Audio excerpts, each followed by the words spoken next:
Carpooler with Ben, ladies and gentlemen. I've talked to this gentleman on a few occasions, and every time I do, I become a better person for it. And folks, if you have the chance in the coming weeks and the coming months to see Trinity Rep's A Christmas Carol, it is amazing, and you will be better because, ladies and gentlemen, this year, he is the director, Mr. Joe Wilson Jr. Sir, it is great to see you. It is so great to see you. It is so great to see you. So where's the car? Well, you know, it's in the shop. We'll be getting to the car soon. We'll be getting to the car soon. We get back to it. I mean, hey, let's go for a ride. I got restaurants we can hit up. Let's go, baby. But you look great. How are you doing? You know, I'm doing great. Thank you for saying that I look great. What's happening on the outside may not be exactly what's happening on the inside. You know, we're coming off of a long 2 years of being away from the theater. You know, so getting back to the theater has been very new. Of course, I'm also a professor at Wheaton College. And so, you know, in teaching, you know, and dealing with my kids and us all grappling with what it means to be back in person. So there's a lot of uncertainty. There's a lot of newness. But, you know, I think I like to tell my kids or my cast that acknowledging that, you know, where we are isn't normal, you know, and it's OK to feel the apprehension of what does it mean to now produce theater again.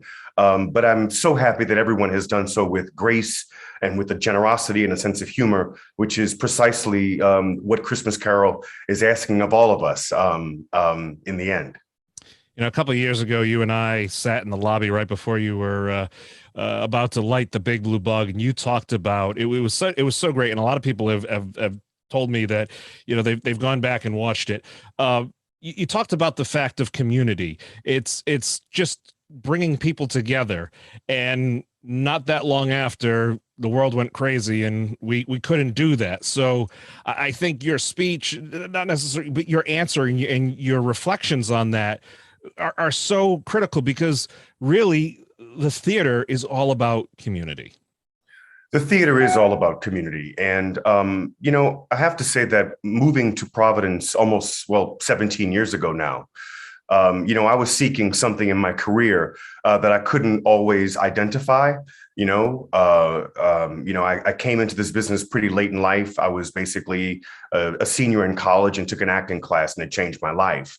And so for the longest time with my work, you know, I've been pursuing these markers of what we deem as success, whether that be, you know, being in a Broadway show or doing a film, or, you know, some of us may have ideas about monetary success in this business. But, you know, what I've learned as a result of being in this community is that the work is about making plays, musicals, whatever that may be, of, by, and for people. In response to the communities that we're a part of. But I think I have come to an understanding about my craft is that it's not that we're just making a play, but that we are a part of a process of building community. And for me, you know, my earliest memories of community in being at Trinity Rep and coming to a new city was the production of A Christmas Carol. You know, this production has always brought together, you know, the best of our company, the best of our reach in terms of education, in terms of all the young people through Project Discovery who have seen these shows, which may be their only access to the theater is coming with a class to see A Christmas Carol, or for many people in Rhode Island and in the region. You know, their experience with Trinity Rep is through their families coming year after year to A Christmas Carol. And so the show for me has always been the epitome of the power of community and the power of what we do as artists, in not being a luxury item, that a thing is that it's only for certain people, but that the way that we make things, the idea that we bring people into a space as strangers and they all witness the same story. And we hope that they go out of the theater at least coming in as strangers, but at the end of a play, being able to look at your neighbor, being able to look at your friend and seeing people in a different kind of way, having that kind of religious experience, so to speak, of walking to a space and doing so in a communal way, and then somehow walking out transformed. You know, that's the best of theater. It's the power of theater. But it's also why we tell these classic stories over and over again. And A Christmas Carol is one of those classic stories. It's a story by Dickens, which was meant to be very much a reflection upon the politics of the time, issues around class and capitalism and commerce, and our responsibilities to each other.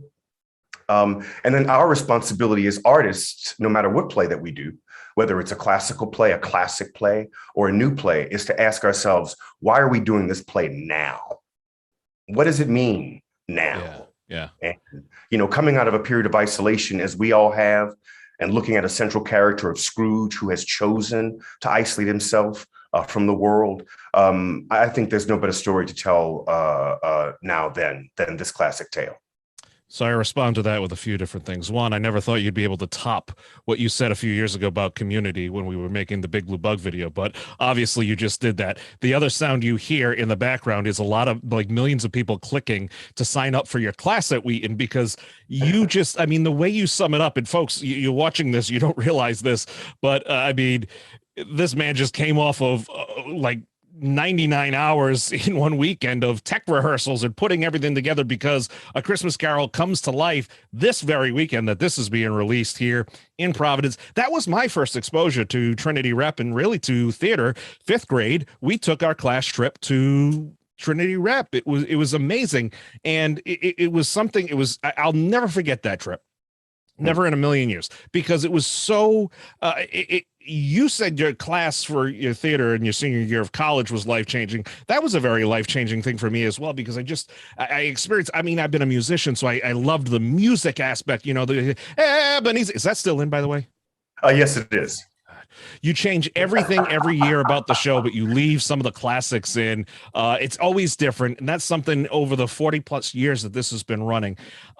So I'll never forget my experience that going to the theater. It was just something new, something so different that this young kid from Warren was able to experience.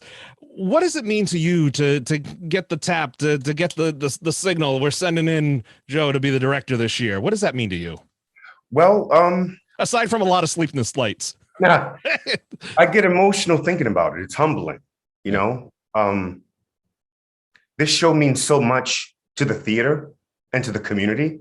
It's our first go out post the flare up of the pandemic. I can't say post pandemic because we still are living in a pandemic. So it's our first production live. So dealing with all of what that has meant for us as an institution. Also, it's a big show. It's a huge show. It's usually the largest show of our season in terms of personnel and what it requires. So that's, been another piece. And also, to be fully transparent, we have a building full of new people. We hired over 60 people in getting back to where we needed to be staffing wise to run a theater of our size. And so there's so many people in our institution who are new. And I think that the thing you can appreciate is if you've never been in our carol or seen our carol, it's really hard to grapple with. There's a lot of moving parts, between the music and the script and the designs, which I've been talking about designs with my designer since last summer. So it's a process. And so there were lots of moving parts coming together simultaneously, and all of this in the midst of COVID. And so I think it's a very important production for us. And more importantly, symbolically, it's an important production for us. And so, trying to make sure that everyone is remaining safe and all the stuff that folks don't know about, how we're coordinating with other institutions to make sure that we're all speaking the same language around safety. But also grappling with, what does it mean for our artists coming back to our environments feeling safe, but not just safe in terms of COVID. Okay. Also, I'd be remiss to not say that not only are we in the midst of a health a pandemic in terms of a health crisis, but I think we're also in the midst of a pandemic in terms of our relationships to each other and grappling with the legacies of who we are and what this country has been and continues to be.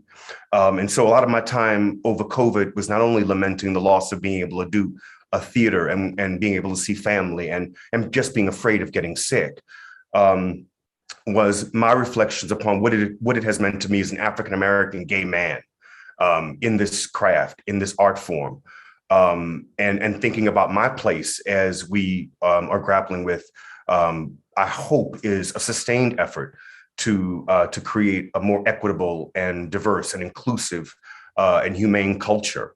And so that's also been a part of the work of the theater and also been a part of the work of what I do in the classroom. because, the way I was trained was based upon certain methodologies that, now we're questioning. We're not saying anymore that we're colorblind. We're saying that we have to see each other in the full capacity of who we are. We have to see each other, all of my Blackness, all of my gayness, because ultimately when I'm creating character and I'm creating art, it's coming from all of who I am. And for the longest time, I think we as specifically artists of color get taught to strip away. So you're able to be this neutral thing, vessel, to then create character.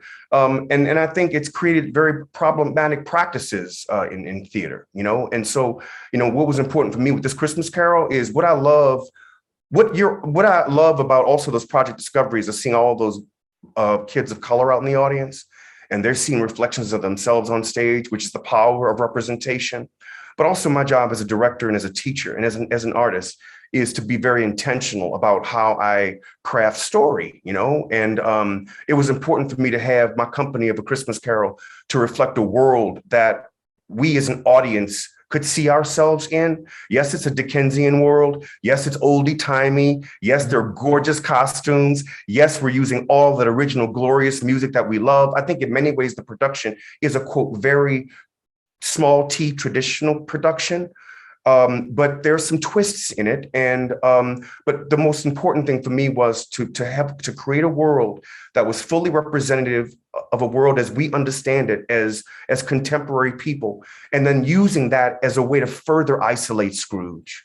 That when we have a world that looks like ours with all the colors and shapes and hues and textures like ours, to see this old white man on the outside of all of that, I think by being very intentional actually creates even more of a tension, that is useful for the play. Yeah. But I think another way to look at Scrooge is, we do this play every year, man. It's like, it comes with a certain kind of iconography. Scrooge is this ghost is this. We come to cast this die around a character and not forget, a lot like people, not forget that you may look at me and think that I'm away, but I am the way I am because of my lived experiences. Sure. And so I'm interested too in Scrooge. What lived experiences has Scrooge had, which leads him to be in this place of isolating himself from the entire world? That coupled with creating a cast of people, a diverse cast of people that as artists and actors, they could find themselves in the world. That we weren't just putting Victorian stuff on people and then saying, find yourself. It's like, no, I have to find myself uniquely in this world. And so, also using the way Dickens talked about, again, politics and power and commerce and labor rights, all of those things are in this play because they are his play, but they're also in this time. It is of our time. And so it's just about being intentional and providing those links for a contemporary audience. That's not about, you don't have to set a play on Mars, right, for people to find themselves in it. I want people to be able to lean a little bit more forward in this production, but more importantly, I want the artists who are involved to be able to live their fullest, truest selves in a world that is for them and of them and by them. And that's the same metaphor that I like to use about why we create art. It has to be of, by, and for people. It's not about us teaching you a lesson. It's about us telling a story, and from that, you finding your pathway through that, you finding your own reflections about that, and hopefully coming closer to seeing your fellow human beings in the fullest of ways. And so that's what A Christmas Carol is about. That's what this production is about. And on a greater scale, that's my only reason I make art, is to do that. And as you say, all of this goes towards building community. If I'm asking too simple a question here, tell me. This play has been done, the same play has been done by Trinity Rep for over 40 years. That's correct. And you have been with Trinity Rep for 17 years. So you started when you were 6 years old, ladies and gentlemen. I mean, it's an amazing feat. But do you think everything that you've talked about, how it changes every year, it almost feels like you wouldn't be able to continue this without bringing forward those personal experiences that you or other members of the cast? I mean, that is, and am I missing something where I think that's a huge element to why Trinity Rep and many theaters like it, but specifically because you're our theater. We love you. It's just you're part of our community. Does that play a role? Am I asking the right question? Am I asking it the right way? Am I kind of bringing? I mean, I know I'm not no Plato, some great philosopher here on unlocking a mystery, but no. We do this differently. I think this is actually the 45th production of A Christmas Carol. I think. And we do this differently every year. That is no lie. As a matter of fact, we joke all the time in the room. We do it differently every year. And, we do it differently on different levels. We do it differently in that, you want to try and find and explore something that hasn't quite been explored in the other productions of A Christmas Carol. Yes.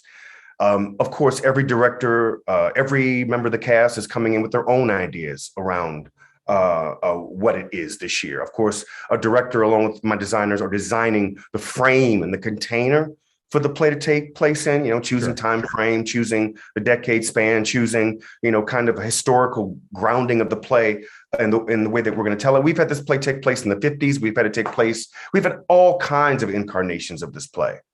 I think what I'm trying to do differently this year is just to be in conversation with where I am as an artist in 2021. I'm also trying to create a uniquely American production of A Christmas Carol. I think we, even as artists, we're always kind of caught in this world with Dickens and that, some years we've done it with British accents. Some years we haven't, some years we've gone in a variety of different ways. Some years we've used the classic D.D. Cummings music. Some years we have not.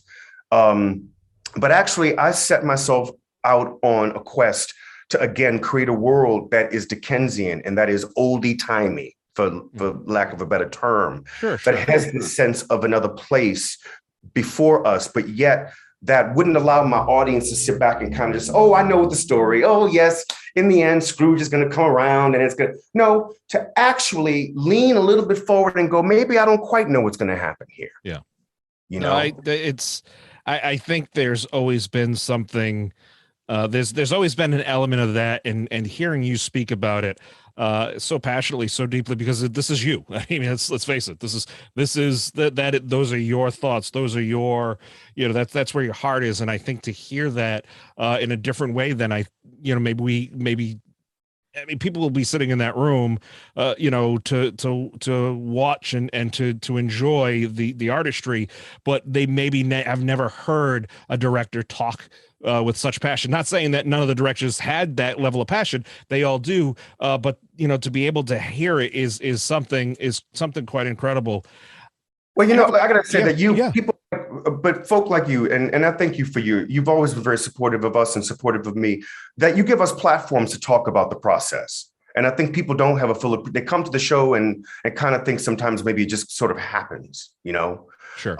But I've been in this company 17 seasons. I've probably been in 7 productions of A Christmas Carol. I've played Scrooge. I've played a lot of the roles in the show. And so the way I'm thinking about the show is coming directly out of my experiences with this piece over 17 seasons. Yeah. And and I won't give you too much of a spoiler, but one of the things that I've always wanted to try and do with the show, because it's a sprawling novel that goes in different places. I mean, there are ghosts flying Scrooge to his past, his present, and his future. They're everywhere in this story. But one unique thing about this year's Christmas Carol is while we will go to all of these places, the actual container for this year's show takes place in a specific place.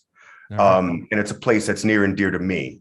And not speaking necessarily in terms of the dogma or doctrine or that around what this place may represent for some people. But, we oftentimes compare being in the theater to being inside of a church. Okay. And that's all I'm going to say. All right. I love, man, you are like the master of spoilers and everything. Jeez. Obviously, folks that have been to the play before or know of Trinity Rep, you realize that this is just such an amazing, the building is magnificent. The cast is world-class. I mean, it's something truly special. It's something we're so lucky. We're just so blessed to have Trinity Rep here. And folks, you can go online, obviously, trinityrep.com. You can go get your tickets. Do it early. Don't wait. Do it early. Go now. After you watch the episode and share it and like it and all the fun stuff. I have one question for you, Joe, that it's a little off the top, not off the topic, but a little different direction. This was the first time everybody came together, and since, during this whole thing. I mean, we had the video version, but even at that was so distant and everything. I remember seeing some posts on social media about it, and there was these, it almost felt like through the post there was this sigh of relief. From the start of getting people together to start this project and start working on this, how long did it take to start seeing those familiar smiles that you once saw before March of 2020?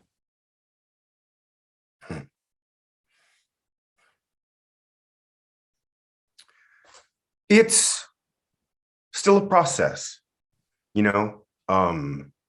I think that everyone has been so gracious and so grateful. We've laughed a lot, and we've smiled a lot, and there's so much that is familiar, but there's still so much that is unfamiliar.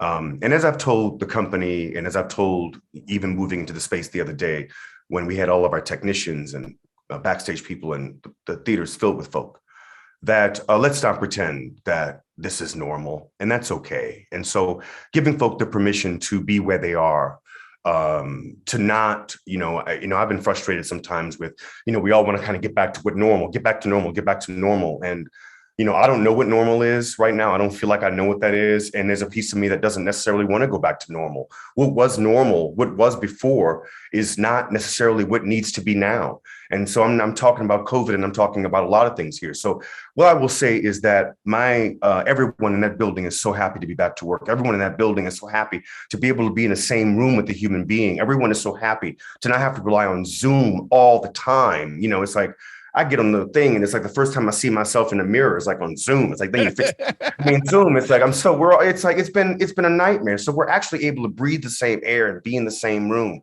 Of course, we're still masked. My actors aren't masked when they're performing, but we're all still masked. And so still trying to grapple with masking and communication and clarity and tone. It's like, you can't judge tone in an email, and you certainly can't judge tone behind a mask. Right. And so what we do in the theater is very delicate work and people-oriented work, and reading signals and being able to see facial expressions. And so that's been tough. And we've been navigating as a cast our gratitude and being grateful for being together, and then pouring that gratitude and love of the craft into making the best thing that we can.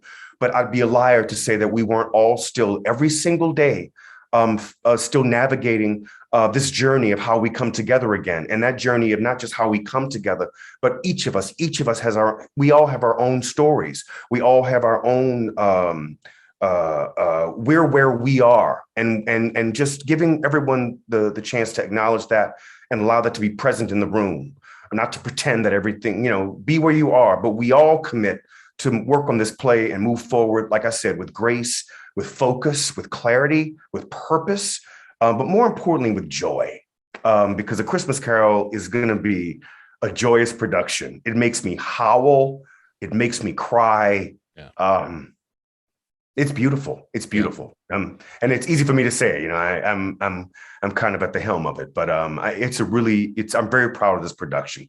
It's just filled with so much heart, glorious music, and beautiful. It's a beautiful set and beautiful, glorious costumes, and it's an incredible production. So I really hope people will come downtown and see us, or you can purchase access to stream to a streaming version, which we will be doing with a 3-camera shoot live in the theater coming up in the next week. So that'll be available. And as if, the fact that you and everybody there do such a great job, and you're a wonderful nonprofit organization, you're, a community arts organization, and people can support you in various ways through, obviously through coming to the show, but there's different ways to give and to be participants there. But you folks have taken it a step further, as you do every year. Support Rhode Island Community Food Bank, because that is just, everybody there has done it's done so much wonderful work just in that small token alone. It's incredible. We do have a matching grant that benefits dollars given that'll be matched for the food bank. And all of those details will be on our website or are on our website. Okay. And so we're asking folks to give, and the money that I think it's up to $60,000 will be matched. Right. And so potential of raising close to $120,000. And Ben, I'm so glad you brought that up, because one of my favorite parts of A Christmas Carol is seeing the work, the collaboration that we've had with the food bank over the past few years. We've raised and been able to raise a lot of money with the community's help to feed those who are in need, especially at the holidays, which can be especially a difficult time of year for people, and especially now, a difficult time for people. And so we're being matched up to $60,000. And so please go to our website, and you can read all about ways to give that will benefit those who are in the greatest need here in our community. That is incredible. Hey, Joe, one last question. You still don't need me to bring my accordion for any of these, or you don't have a role for you don't need me to do anything. Right? Listen, let's talk offline, because we always have room for an accordion player. And you also have an incredible voice. Well, I have to work on that whole Cockney accent thing. But, there are no accents this year. There are no accents this year, so you'd be in there. Fantastic. That's great. Well, I'll just have to you just have to give me directions how many miles away I should drive with that accordion. So that'll be a wonderful thing.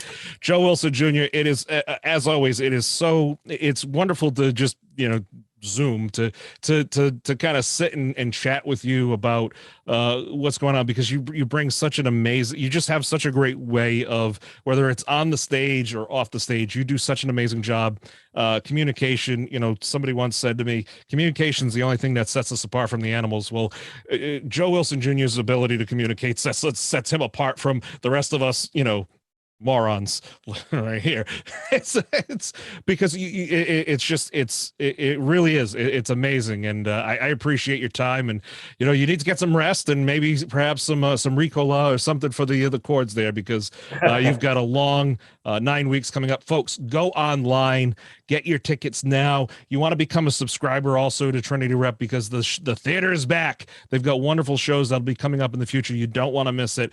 Rhode Island, Southern New England is truly a better place, because we have amazing people like Joe and the entire cast and crew and management and volunteers and everybody, as well as we have so many wonderful things through Trinity and the amazing. And we didn't even talk about the fact that the folks there. I mean, you teach at Wheaton, but we haven't even scratched the surface yet on the actors and the people in residence, and your collaboration with Brown University and working with the doctors there. And I mean, how that transferred over into, especially through COVID, through that whole, when the numbers were high. I remember Jordan Butterfield, who's been just an amazing resource there, getting so excited to be back, because then she could go back to her and working with to convey and help people at their the darkest times. It really is, folks. It's so much more than just a theater. It really is. This is, the very definition of community. If you don't understand that, hit rewind and replay, because you're going to have to listen again to the good Joe Wilson Jr. At some point, they need to make you a knight or something. I don't know what we make you here, but we don't want to make you a politician. That's the only thing. We don't want to make you. That's somebody said, oh, Rhode Island knighthood's like becoming a politician. I don't want it. I don't want it.